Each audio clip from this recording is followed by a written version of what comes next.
Hi there, welcome to another episode of the Freedom Lovin' Podcast. I am Kevin, and this is my first show on YouTube, actually. I've done a few recordings on YouTube, but this is the first show I've done solo where I've done it actually as a hangout on YouTube. So welcome to everyone that's listening in on the podcast, and welcome to everyone that's watching. I wanted to do this one as kind of a dual show on video and on a recorded podcast, because it is about communication and connection. And this is going to be a shorter show than what I usually do, but I just want to cover a few things that I've been kind of running into this last week or two. And I think they're really important when it comes to furthering your connection with people and being able to communicate your ideas to other people and to more people. So this started with an argument that I got into with my girlfriend, and she's also a listener of the show. So I'm just putting this out there because it's something that I learned a lot from.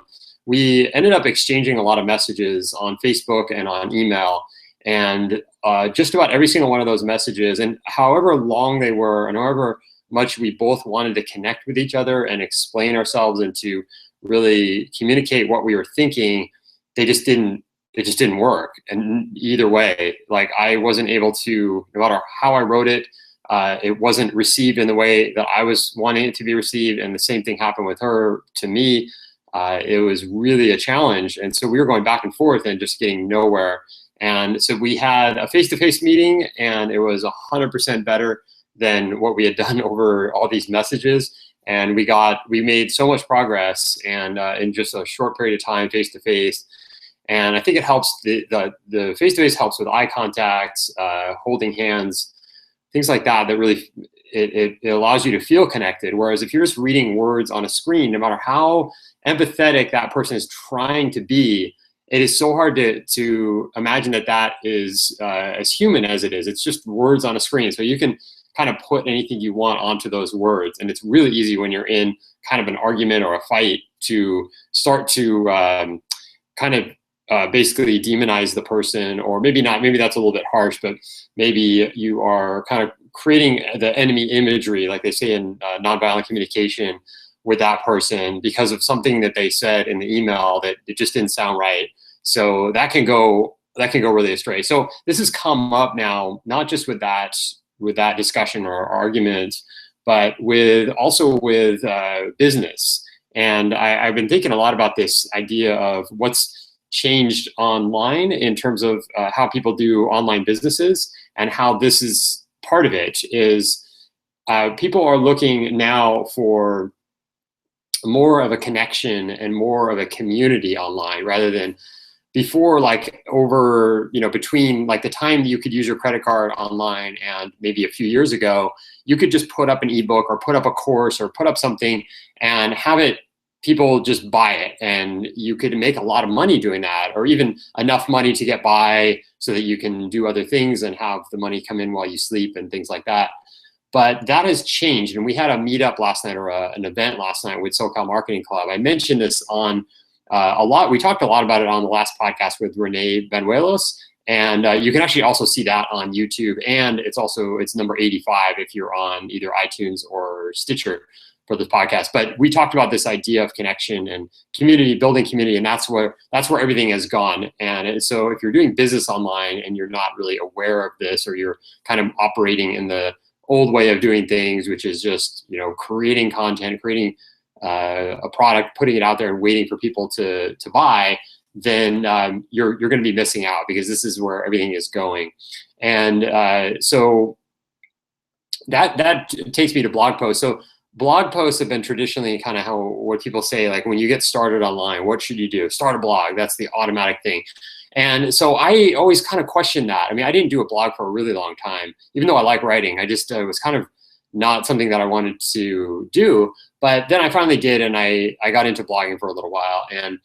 But the thing is, with all this kind of newfound knowledge or experience of not really getting ideas communicated through writing, I'm seeing the value in communicating through other means. So podcasts are, I think, a step better than just writing blog posts. Now, that doesn't mean that you're definitely going to convince everyone of your ideas because you did a podcast versus a blog post. But I think overall you're connecting a little bit better with people on a podcast. They're hearing your voice. They're probably, like, you guys, whoever's listening to this right now is probably listening as you're doing something during your day. So it's like I'm along for the ride, and you sort of, this is how when I listen to podcasts, I feel like I really get to know the person on the other end, and they don't know me, but I know them pretty well. So in that way, the connection is strengthened a little more than a blog post where you're just reading the words on the screen.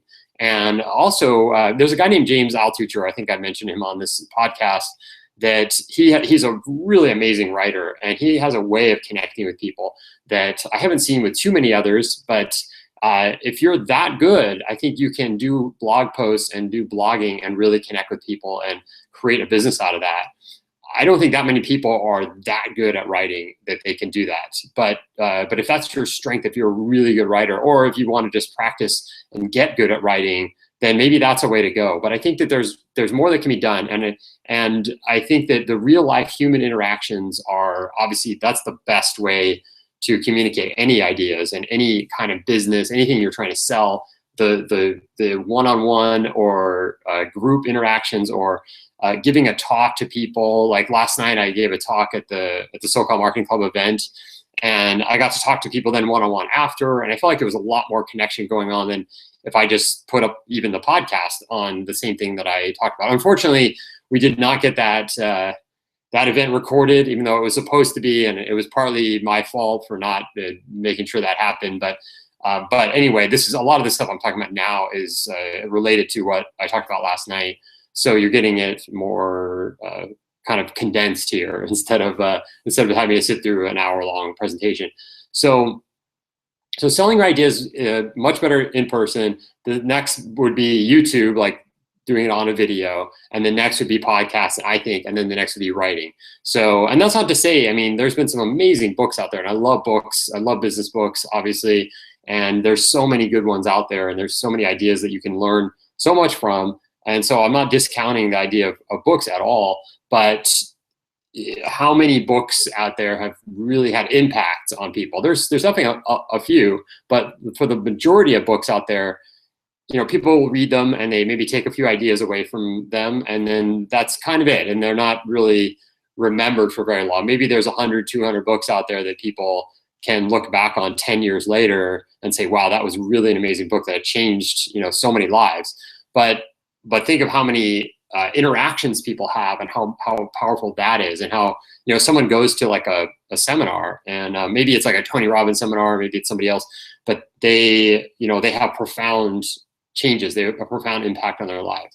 And that's not to say that every single case is the same. I mean, obviously everyone's different, but that's kind of where I'm headed. The other thing is that one thing I've done in the past is I've hid behind my computer.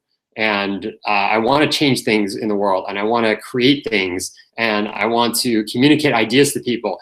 And I'm doing it just as a keyboard jockey. I'm just writing and doing blog posts and posting on message boards and trying to do it that way. And I think that this has all been pretty inefficient. I don't think I've ever changed anyone's mind by writing anything.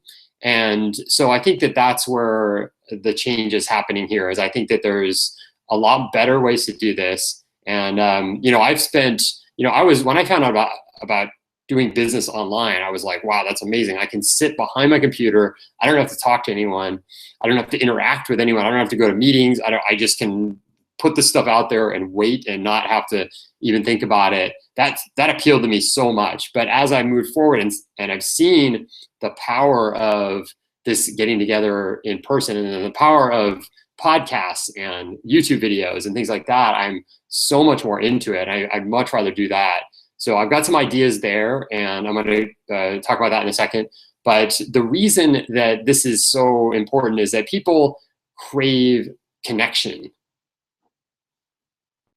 People crave connection, and so if you put out a blog post on something and they're reading it, they may not feel super connected to you. But if you are perhaps watching this video, you might feel a little bit more connected to me, and that's going to inspire you to maybe watch the next one.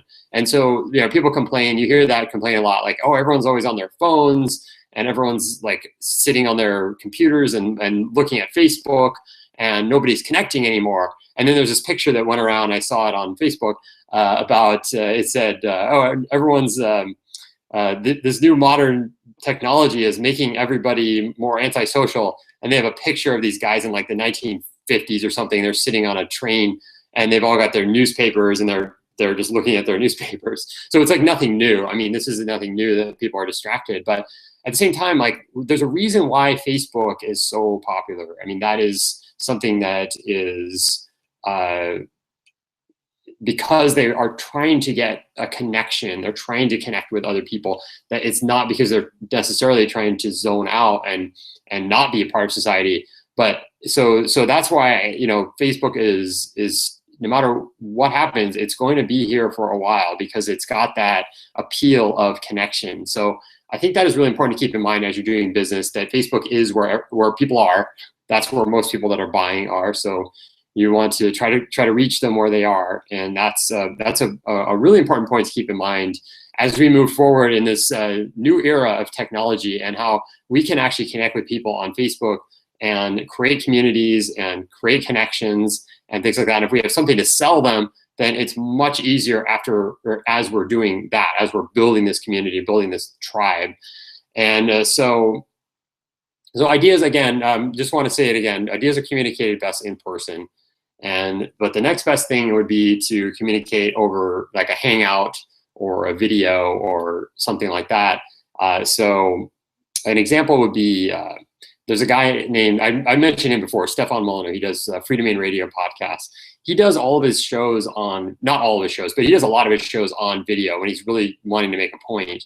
He does a video on the show, and that is really powerful because he's a very animated person, and he was trained in theater, and so he can get really angry, and he can get really emotional, and those are ways that he conveys his message. Now, I don't always agree with his message, and especially lately, it's been taking all kinds of turns into some kind of something that I don't understand anymore coming from him, because he used to be pretty consistent with everything he was saying, and now it's taken some different turns. But even so, you watch him, and even when it's like I totally disagree, but the way he's presenting it, it's very convincing. Or Barack Obama is another one. Like, he doesn't even really have any ideas. I mean, there's nothing new that Obama has come up with, but he was able to convince a lot of people, especially in 2008 when he ran for president. He was going to be able to convince a lot of people to endorse him, to support him, because of his ability to connect with them as a speaker and getting their emotions involved. And that's a really because I think that election, it was interesting because Hillary Clinton was supposed to win that, like, hands down, and then he was like the backup guy, I think, and then he came out and had all these speeches, these really emotional speeches that really weren't saying anything, but they were connecting with people just on the basis of emotion, with all that hope and change that they were sold. And so looking at that, it's like, you know, you got to think of how powerful that really is, and how that can work for you, whatever you're trying to do. I mean, I'm curious if you are also hiding behind your keyboard, or if you're also, you know, doing a lot of things that are passive and not as much active. So it'd be great to hear from you. And that's all I had for today. Really appreciate you listening in or watching, and I will have more shows like this. And then we also have some really interesting guests coming up. So stay tuned to Freedom Lovin'. Go out there and build some freedom, and have a great week, and we'll talk to you very soon.